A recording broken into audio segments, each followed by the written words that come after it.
Hello there, friends, and welcome to the Doing What Matters podcast. I'm your host, Teresa McCloy. And I'm your co-host, Erica Vinson, and we are thrilled that you're listening in today as we dive into discussions about life, business, and all the things that truly matter. Here on the Doing What Matters podcast, we embrace a holistic approach to living, a way of life that's rooted in rest, not rush.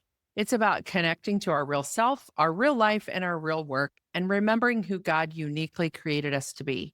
It's redefining success through a different lens. So whether you're here to find inspiration, practical advice, or just a moment of connection, we're glad you're here. Let's introduce today's guest. We are so grateful that Brian Bennett is here with us today. He is the Chief Operating Officer of Kingdom Capital, a values-driven private investment firm, where he also leads the KC Leadership Institute. And in this role, Brian equips leaders and their teams to maximize performance today while preparing strategically for tomorrow. Before joining Kingdom Capital, Brian served as a pastor for 16 years. And he brings that ministry experience into the marketplace and integrates faith and leadership and strategy. He also serves as the president of Christian Coaches Network International, CCNI, the oldest Christian members association supporting Christian coaches through credentialing and professional development and business building resources. He has an MBA and a master's in organizational leadership and a master's in Christian ministry. And Brian and his wife, Katie, have called St. Louis home for over 20 years and enjoy life with their two sons. So we're not that far apart, my friend. Welcome to the show. Right. That's We're right. so grateful to have you. Yeah, it's a blessing to live close to both of you and have life on the journey. We've got some history over time, so that's awesome. We do. It is great to have you here. And first time on the podcast, we have crossed paths, all three of us, and been in the room where it happens, as we say. And it's been fun. We followed each other's journeys and crossed paths. In just this past year, you and I and Erica have dove in a little bit more as the Real Life Process is in partnership with CCNI as a sponsor Incredible. there, Incredible. and loving the work that you and the team are bringing to that organization. Are you an organization or an association, Brian? Yeah, I think both, but I don't know. I think you just got me with that question. We're an entity. We're a 501c3 entity, and we're a member association. We're ruled and run by the membership. So I think both, but that's Okay. I don't know all the technical questions of that either, or why I even went there, but it is great to have you here. We talked before we hit record. We could take this conversation so many different directions because of just who you are and just your life experience. But let's dive in first with this journey that we just heard about, that you went from serving as a pastor, because Eric and I have that in common with you as well. Right. We both did 10 years or more in the ministry space and pastor space and on staff. Let's start there and then go from there to how you got from there to this kingdom work that you do now within an organization. Yeah, absolutely. So my parents were so gracious in college to help me get through the first 2 years, but after that, I was on my own. And at the end of my sophomore year, I got an invitation to come out to St. Louis, to move out there and live. I think I was paid $10,000 a year. So I moved. It was part-time pay. It was an opportunity though. Someone saw something in me. I was relatively young, and there's a long story there, but they saw potential in me. And I came out and moved in with a family I didn't know. And for the first 2 years, lived with that family, and I loved it. I was so excited to be in ministry. And so you could have paid me $1 and I would have moved. But that brought me to St. Louis. And then that journey of being a pastor at that church for 16 years, first as I don't know what it was, but intern or part-time. And then I left as the executive pastor after 16 years on that journey. And it's through that journey that I really discovered how the Lord wired me and what he was doing that led me into coaching ultimately. Yeah. So tell me a little bit more about that. The coaching, like, where did that come up? I was a leadership junkie. So for me, one of the gifts and the callings of my life is to be a friend of leaders, but also to be a leader and to serve others. It was an idea of leadership as service. And so I was pursuing lots of different certifications from Korn Ferry and the Patterson Group, emotional intelligence, different certifications that I was using as in my role with our staff. We had a large staff of 50 people.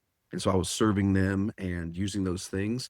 And I ran across coaching, really not knowing what it was. As soon as I experienced, I thought, this is incredible. This is different than every other leadership tool in my toolkit or anything I've seen. And there was nothing that had the insights, the motivation, the traction of accountability.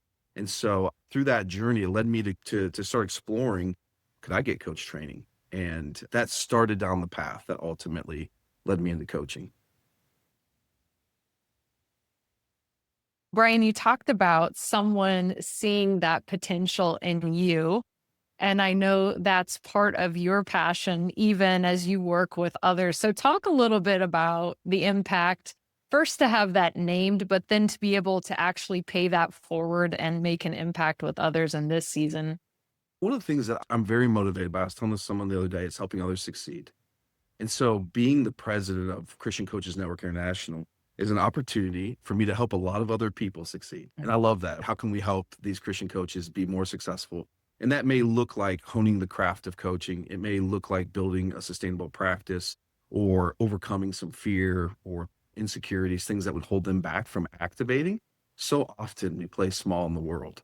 And I know I did. When I first came out of coaching, the phone didn't ring for 6 months. I did 148 hours of training as a coach. And I came out super ready to go. And for 6 months, the phone didn't ring. And then I got my first client, $45 a session. And I would have paid them to let me coach them. Yeah, I remember those days too. So anything I can do to come alongside others and help them, because I really see it as helping them activate into the path that the Lord has for them, their purposes, their priorities, that is super fulfilling for me. So I know you're serving in this role, this CCNI president role. You've been there. Is this your second year or third year in kind of that? Yeah, it's coming up on a year in the president role. I took over last July. I know that's an important way, as Erica said, that you're giving back and just being so generous with your skills and abilities. How are you using coaching? Because I think we don't often get to talk to someone like you who's really working inside an organization in that internal coaching space. You and I had a little bit of that conversation even earlier this week offline, but say how you use those skills in your regular everyday job.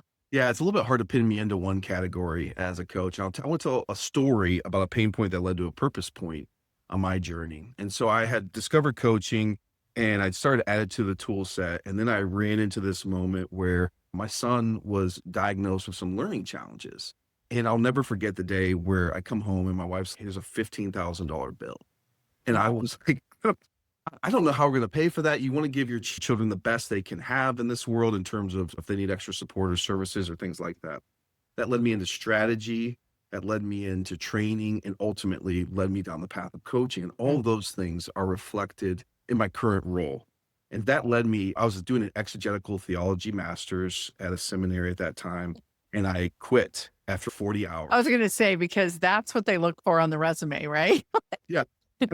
So I walked away because I knew that leadership, administration, organization, what's ultimately I would just say is being a friend of leaders at this point, was how God had put me on this earth to walk out purpose. And so it led me into MBA, led me into organizational leadership. And I just pursued that as far as I knew. Probably went too sideways for a while and did a bunch of things. Ultimately, I could sense something was changing. Something was churning in my heart at 16 years in. I thought was going to happen is I was going to go part-time pastor, part-time coach, and make a transition. And I got an invitation out of the blue to join two Christian entrepreneurs who were launching a new firm back in 2017 called Kingdom Capital, and to come on as the director of the Leadership Institute. So their vision was really about legacy. Their goal is to create a philanthropic, self-perpetuating engine through investments. So it's really, they'll talk about planting the seeds for the shade of trees where they're not going to sit under. It's really a long-term philanthropic bigger kingdom vision that they invited. And that was incredible. And it was to be at the director of Leadership Institute, really aligned. Never saw it coming, never saw this.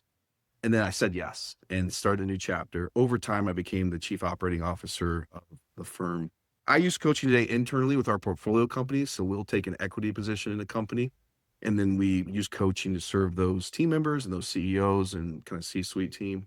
And I also serve external clients through the Leadership Institute as well. Wow. Brian, I teach entry level essentials of life Mhm. coaching class. And we were just talking this week about future trends in coaching. The ICF did a global study in 2023, and 93% of coaches that they surveyed actually have multiple streams of income. And so you just named that and said, I have my hands in multiple things. How does coaching even allow you to be in multiple things and still pursue the things you're passionate about? Yeah, I love that question because coaching has been the doorway for me to relationships and partnerships and serving. I love the opportunity when I am huddled up with a leader, and often as a leadership and executive leader coach, I've heard multiple times, like, you're the only one I can talk about with this, for better or worse, whether they should or shouldn't have other, but they let their guard down. And to be in that trusted advisory coach relationship with them has been incredible. And then I use coaching in all aspects of my life. I use a coach approach. And so that has opened up the door. I have trained coaches in the local church setting. I got my dad into coaching. And so he's now coaching. He's a pastor for 40 years, and now he's coaching other pastors. And I brought a lot of other people in and supported them. And so there's so many different ways that coaching is utilized, and there's so many different doors that it opens. I train leaders in a coach approach to leadership. And that is one of just like seeing the light bulb, the same thing that happened for me. I knew how powerful it was. And so once they experience it, equipping them with those skills as well opens up so many different doors for them. So all of those are lots of different ways that I've used coaching and see it both in revenue and also just in bigger impact. Oftentimes I so relate to it. Like, I go home from a day and my husband and I are like, what'd you do today? What'd you do today? And just yesterday, and I'm thinking back through today, because I just told you guys, I haven't even checked my email afternoon. Sometimes the variety of work I get to do that has a coach approach blows me away every day too. Well, people go, what do you do? We just talked about this in our training this week in our community, to say to someone, what do you do? And you go, gosh, I don't know sometimes how to encapsulate it, because I get to do so many different things, all under this thread of showing up for others. You have, what is that, a friend of leaders? I love that line that you were using there. And yeah, it's just a beautiful space that we get to show up in. So both of you have used the term a coach approach. Mhm. And for our listeners, even though they're both talking about this. I mean, Brian, what are some of the distinctive markers or characteristics of a coach approach, whether it's life, leadership? We just had a leadership summit with CCNI, just put on a leadership summit for coaches, for professional coaches. But I also invited like every leader in my circle of influence. I said, come on, because you'll use it as a coach approach. So professional coaches, there's a nuancing there for how they'll use it, but you can use a coach approach in daily leadership, I think, to be more effective, to spark innovation, to get greater commitment. So all those different things. And I think the biggest distinction, our first session was on becoming a coaching leader, and it's telling versus asking.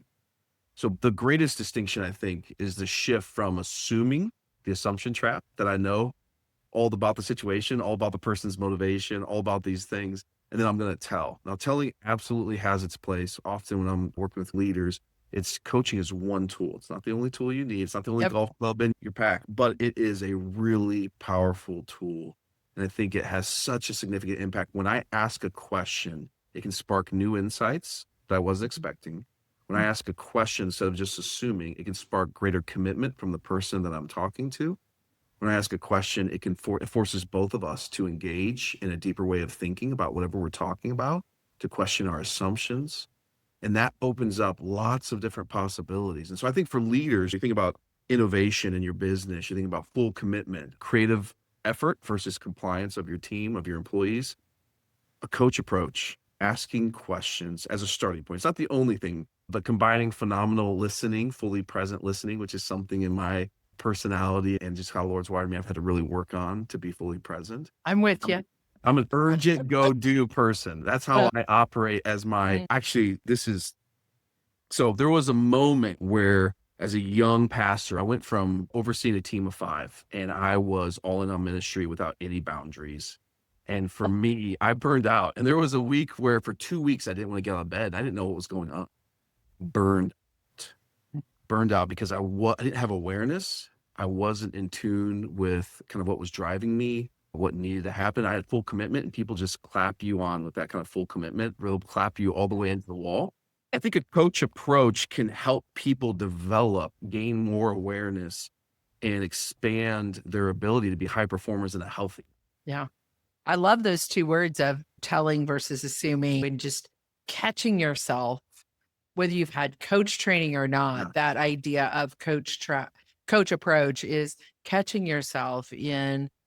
I have a lot of that full energy as well, and don't assume. And what's interesting to me is it sometimes even catches the client or the person you're talking to off guard a little bit, because they assume that you're just going to take over and run the conversation and then you ask them the question and they're like, whoa, you just engaged me so differently than anything else that I was expecting.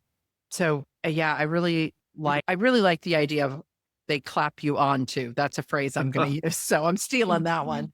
But telling versus assuming. And we all three have trained in this ICF, International Coach Federation model of coaching, pros, cons, all of those things. But that idea that there's the core things, listening skills, asking of questions, those types of things. How do you think those do make a leader? I think perception is a lot of leadership, right? How we perceive ourselves, how we perceive others, how they perceive us. And so listening, for example, really gives us way more data, way more information, helps us see opportunities that we'd otherwise miss, helps us be in tune.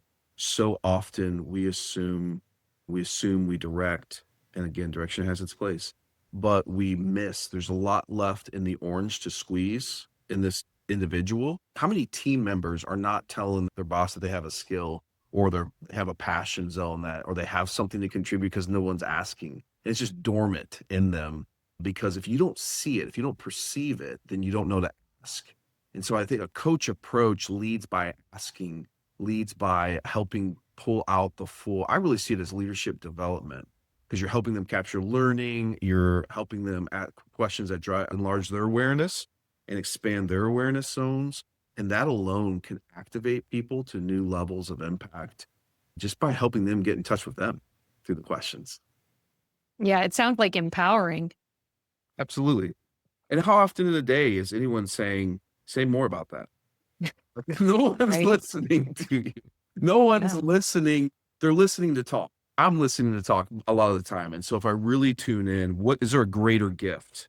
Is there a greater version of love than holding space and giving space? It doesn't have to be long for a lot of busy leaders or entrepreneurs, but just listening and going deeper in a conversation, inviting the other person to go deeper versus they said something, now I can tell my story. We're often listening to tell ours. It's something I've had to practice, and I'm pretty transparent to say, learning to not interrupt, learning to listen through what you just said so tell me more about that. Or just was with a client right before this recording, and I said, what else? He goes, you mean I'm supposed to tell you more? He was laughing, but just those little simple things to allow someone to continue to talk and to gather their thoughts and to have some silence is, just such a gift for any of us to learn, whether we're leading in our homes, leading in our organization, in conversations with those we care about.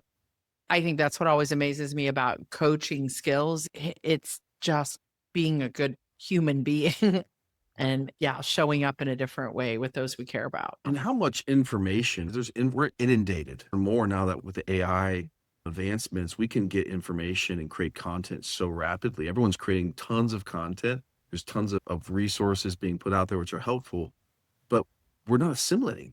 Like, we're not connecting the dots internally or connecting the dots. And so creating space, I think, to evaluated experience is the number one leadership development driver, just based on the research that I've seen, is people who are evaluating their experiences regularly in a coach approach of asking a simple question about work, about what you noticed today, Where were you at your best? What would you do differently? What are you learning? There's lots of different simple questions that can help people evaluate their experiences and really capture the value of their lived experience. Evaluating your experience. This good language around something sometimes on the face space, we might call that inner journey. What's the reflection? What's Mhm. the pause, the examine of what's happened today, this week, Mhm. all of those things, which is where the deeper learning and growth, yeah, And really is happening. most leaders don't have a reflective practice. At least the ones I encounter and serve. And many of them are very successful, but they're living out of their strengths. They don't have much of a reflective practice. There's not much space in an entrepreneur's world for thinking or for a leader's world. There's so many demands coming. And so to your point of in this conversation of creating space for reflection is a different kind of it's an offshoot of a coach approach, but it's significant. But I think those coach questions that a good coach might ask, at least in my experience in working with coaches or in working with spiritual direction type leaders and that type of thing, Mm. is so much of the learning that I got internally was not maybe even in the session. It was in the space between where I reflected more on what we give as a gift to a client or a team member or whatever, and asking questions is that question lingers, right? That reflection is top of mind and it lingers in their mind. At least it does for me. When somebody's asked me a good question, even if it's a challenging one, which is often what a coach might do too, is offer a question that might challenge a little bit, prod a little bit, whatever you want to call it. That gives me growth opportunity, whether it's in the session or for the next 6 weeks after. I don't know. I just think it's such a gift. Yeah, I think with a question, you can get to your point of with a direct, we give a direction, you get one response. I accept it or I don't. With a question, you can get 10x out of that question Mm. versus giving direction as a leader. The other part is you give direction as a leader, people often resist what's happening to them. But asking a powerful question can help people enlarge their ownership as they're reflecting and thinking and processing. So I absolutely agree with you. Yeah, it absolutely creates space. And you talked about that. You're moving from telling to asking, you're moving from directing to empowering. And there's so much that's in this space. You keep talking about the pause and the powerful questions. We talk a lot at the real life process. You've talked about the awareness piece, which we would even talk about the being, and there's the projects and the actions and the way you're moving forward and the time management. But we also talk about this piece that you've brought up here, this real life living. And so just curious, what are the practices even that are sustaining you in rhythm in this season, Brian, as a leader? I think a lot of our leadership institutes built around this idea that you're speaking to. That leadership is ontological first before it's anything else, meaning that it flows out of like the essence of the person. So you can fake it for a little bit, but inside out leadership, healthy leadership, high potential, sustainable leadership flows from who you are. Mm. And so the inner work that we were talking, because so often I'll have the opportunity to work with someone and they're doing huge hundreds of $1 million deals. Not every one of them, but they've no one's in their life inviting them to do some inner work or to do some things. But through coaching, they discovered that's the piece that unlocks the next thing. So you can be super successful on the outside by different people's standards. A, not be living a legacy that matters to you, Mm. or but B, also not being, it's a bad fuel source. So one of the things that I work a lot with leaders is like, what's the fuel source that's driving you? And for a lot of leaders, there's fear. So many of us, the past is present, right? We're trying to outrun our past, outrun some beliefs, trying to prove the world wrong about some false belief about ourselves. And that's not a sustainable fuel source. One's actually a posture. And we talked about it a little bit ago. It's flipping the script from I have to do this thing to I get to do this thing. And so that's more of a posture that helps me address stress, address things that are hard or things I don't want to do or things I don't feel like doing. Helps me reorient my mind and my beliefs and unlock my energy so that I can find the gift. So it's a gratitude practice in so many ways. Is what's the gift in this thing that maybe it's hard. Truly, I want to honor the hardness, but I also want to find the gift in it because there's always a gift. So there's a gratitude practice there. And then the other one is, and when I can be consistent, some weeks are better than others. After lunch, practicing contemplative reflection So just resting in God's loving kindness, having some quiet time to notice within me, and then to notice just giving space for the Lord to speak if he wants to speak, and being attuned to that. So part of it's shutting down, because by after lunch, my motor's running pretty hard and there's a lot of pressures. All of us feel so many different pressures. And so creating space to decompress in a prayerful, surrendered, tuned in place to the Lord, inviting him to be there and tuning into his presence with me and just going inward and going upward. I'm going to press you a little bit on that one to ask specific, because I think one of the biggest takeaways that our listeners love is, tell me what that looks like. Yeah. And you don't have to go super detailed, but I'm going to say, is that 15 minutes? Is that 10 minutes? Is that 5? Is that, no, I take an entire hour. From a time perspective, is it free, or do you go, no, I always sit in the same chair? I know that sounds specific, but I think it's interesting for people to go, I turn away from the wall and I'm looking out the window, and sometimes I'll go to a quiet place or something in my office, but it just doesn't allow for that too often. And so I will turn and look out the window, but actually have my eyes closed, and I will get quiet. And what it looks like normally is the anxious voices within and the fear, and wherever I'm tightly wound speaks first. If I can say speaks first, it shows up first, right? So the first minute is just giving myself permission that I'm going to hear the voices of stress within me. Oh, the to-dos are going to start ticking off. I got to go here, and it's going to try to pull me out. And I'm just going to notice and release. I'm just going to notice, oh yeah, I do have to call him back. I'm going to release that. I'm going to notice, I'm going to release. Oh yeah, I do feel fear about not being enough for this speaking thing, or this conference is going to fail. There's so many fears. I don't know if I'm the only one, but there's a lot of fears that I have to notice and release. And so and that can be more than a minute, depending on how often I'm practicing. I get quiet and invite the Lord to be with me as I notice inwardly, and accepting his loving kindness and kind of sitting into that. But first, I've got to kind of let all those loud voices go.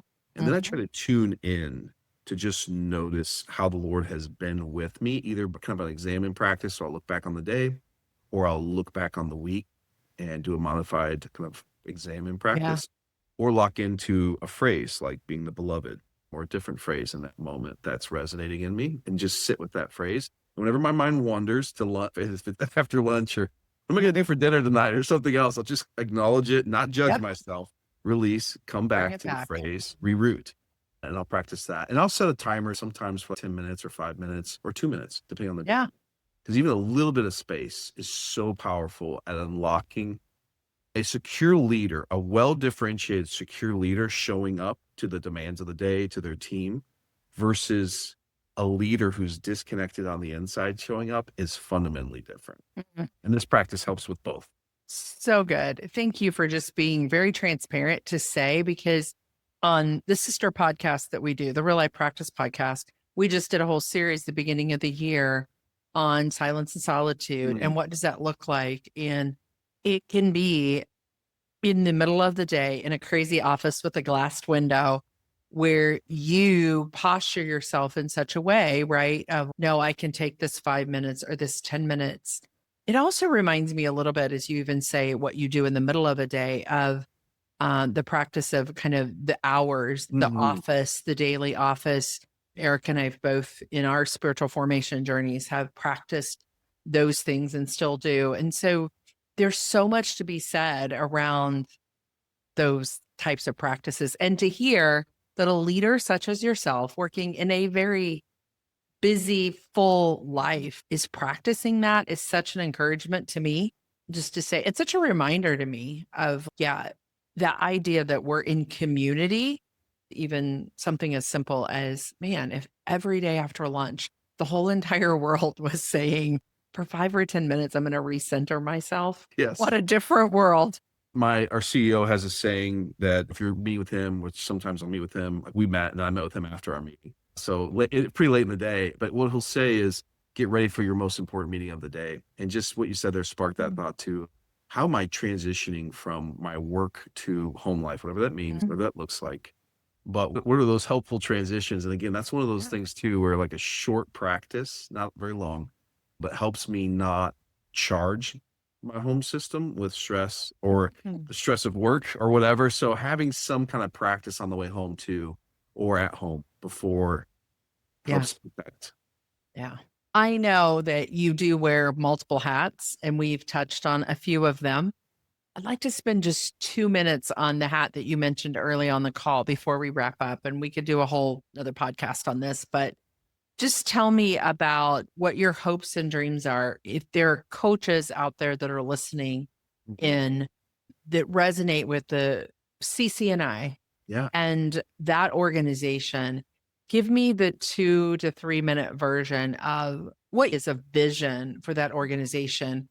You're just such a visionary, even in what you serve inside the work you're doing during the day. But then this extra hat that you're wearing at CCNI, just give us some vision there, because I've just been so inspired in the conversations that we've had, Christian coaching in that Mhm. space. Give us Yeah. that vision. Happy to do that. And we are so grateful for the partnership with this team, the Real Life Process team. I'm even thinking about the Business Building Summit, which is technically not fully out there in the world, but you heard it here first. Yeah. Coming in August, Teresa is one of our keynote speakers, and we're just thrilled because of what you're going to bring, Teresa, because you bring so much, such a breadth of experience that integrates both business building practices with this soulfulness, this sustainable, soulful, life-giving. That's what we want. And so a lot of coaches who come out of training, if you've come out of training and you're looking for professional development, you're looking for a credentialing path by a faith-based organization, you're looking for some business building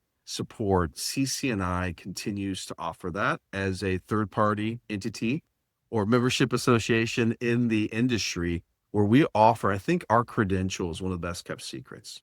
So I I was going to recognize, say that yeah, because as I've gotten to know as a partner and helping to sponsor the organization, I'm like, I just keep asking more about this credentialing that you have, because I think it's a secret. and we celebrate, there's different paths for different coaches, and we celebrate your path. And depending on what Lord has for you, callings, gifts, abilities, we're going to use coaching. It may make different credentialing paths make a lot of sense. But from a professional development and from a credentialing pathway, we continue to support faith integrated coaches who want to think deeply. We just had a session on the biblical foundations of the competencies and looking from a scriptural perspective at the core competencies as they've been in the industry. If that resonates with you, and finding a community who's going to wrap around you with that from a faith integration standpoint to continue to develop your craft of coaching and building your practice, that's where we are. That's what we're about. And we're going to continue to do that. Really excited. We have a discipleship coaching summit coming up in October, the business building one in August. We did a neuroscience coaching summit, just launched a coaching in the brain group. So we offer a lot of different opportunities for various interests and focuses for development, for connection, and for taking the next professional step. Mm. I know for even as we work with coaches and help through our certification Yep. and through our community, one of the things that we hear so much is I feel alone. I feel like I'm the only, where do I find my people? Where do I hang out? Where do I be? And I think that's something I'm seeing you really grow and develop through these summits, through things that you have each and every week for coaches to be together, to learn, to develop, to get credentialing. If, as you Mhm. said, there's lots of different paths in lots of different places, and yet to grow and say, I want to say that I have something in a credentialed space, CCNI might be the place that you want to look and see. And Brian, you're just really lighting the fire there. I've known about the organization for years, and I just appreciate the team that you're bringing together, the directors and you yourself that is being a catalyst to impact in that space. So thank you Yeah, so much, friend. I appreciate that. And we see ourselves as a hub. So we're not the end all. We don't train, we don't offer core training. And like the real life process community, we are hoping to connect coaches to their next step. And sometimes that's in CCNI, sometimes it's through our partner network and the various offerings. So we bring that broad range of speakers because we want coaches to be where they need to be to flourish. For some of them, that will be just hanging around in CCNI. For others, it's going to get some sales development. It's going and getting certified in your framework and being a part of your community. And that's a blessing for us because ultimately coaches need to be with Thrive. You need to be with that community, and every next step looks different, and we're good with that. And so Yeah. often we'll see coaches ebb and flow out of CCNI over time, depending where they are, credentialing something that kind of glues them in. But this connected hub to the larger Christian coaching network for partners like you is really important for people to be where they need to be. Thank you, friend, for the work that you're doing in the world, both in the professional side of what you do and in the giving back and generosity of what you do. Erica, do we have any links or any ways that people can connect with Brian in the work we do, or maybe Brian wants to share? Yeah, What that is? Brian, what is the best way if people are just curious and want to know more about connecting with you? ChristianCoaches.com, and come join me at a Discover CCNI. I lead the Discover events that happen monthly. So come join me and just finding out more about CCNI. There's no commitment there. Just come discover, ask your questions. And then president at ChristianCoaches.com as well, if you want to reach out directly to start a conversation. I want to say thank you both. It's incredible. I think so highly of you and your community and the work you're doing. It's been a gift to watch your journeys and to be a part of your journeys and receive the blessing of how God's authored your workmanship for both of you and your togetherness, but also your uniqueness. So thank you for the gift of being with you today. Thank you, friend.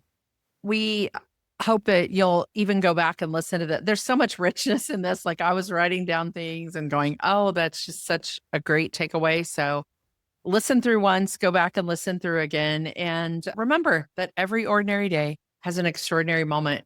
This has been a good one, Brian. Thanks for ending our Thursday afternoon on such a high note. Thanks for the gift.